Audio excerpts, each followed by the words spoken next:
আইপিএলের ইতিহাসের সেরা ম্যাচ এটি।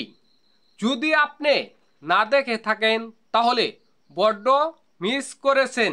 যেখানে 210 রানের টার্গেট, সেখানে 7 রান করতেই নেই 3 উইকেট, 50 রান করতে নেই 4 উইকেট এবং 65 রান করতে নেই 5 উইকেট।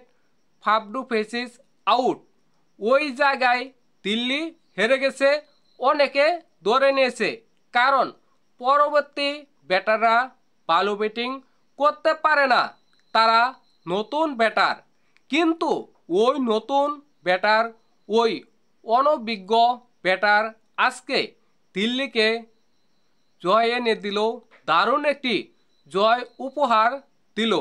দেখেন শর্মা আজকে যেভাবে খেলেছে, যে দারুণ একটি নক খেলেছে এবং দলকে যেভাবে জয় এনে দিয়েছে, জাস্ট অসাধারণ।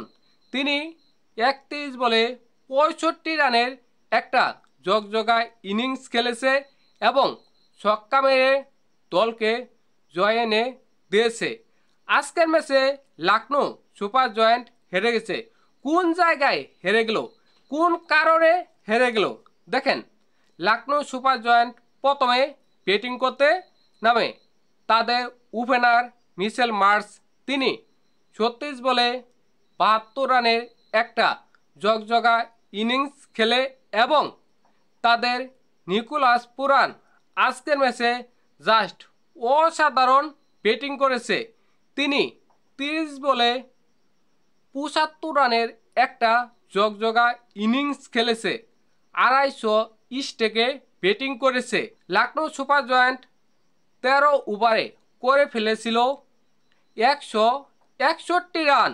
তাহলে পরবর্তী 7 ওভারে লখনৌ সুপার জায়ান্ট যদি 70 রান করত তাহলে 230 রান অনায়াসে হয়ে যেত। কিন্তু লখনৌ সুপার জায়ান্ট করেছে মাত্র 209 রান।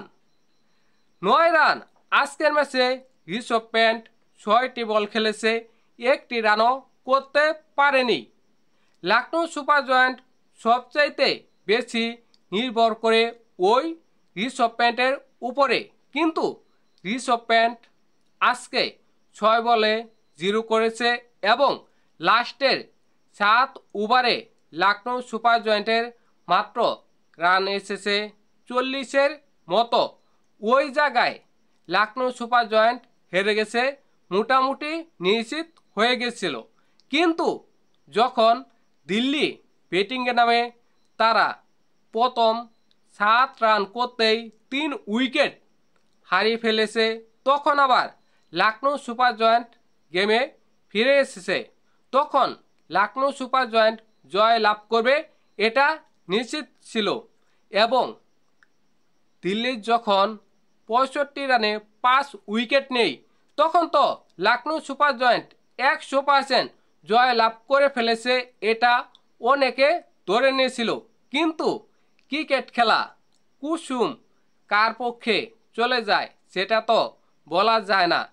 একজন ভালো ব্যাটিং করতে পারলেই জয় নিশ্চিত হয়ে যায়, তা নিশ্চিত করল শর্মা। এই শর্মাকে অনেক মানুষ চিনে না, আমি ভালোভাবে চিনি না।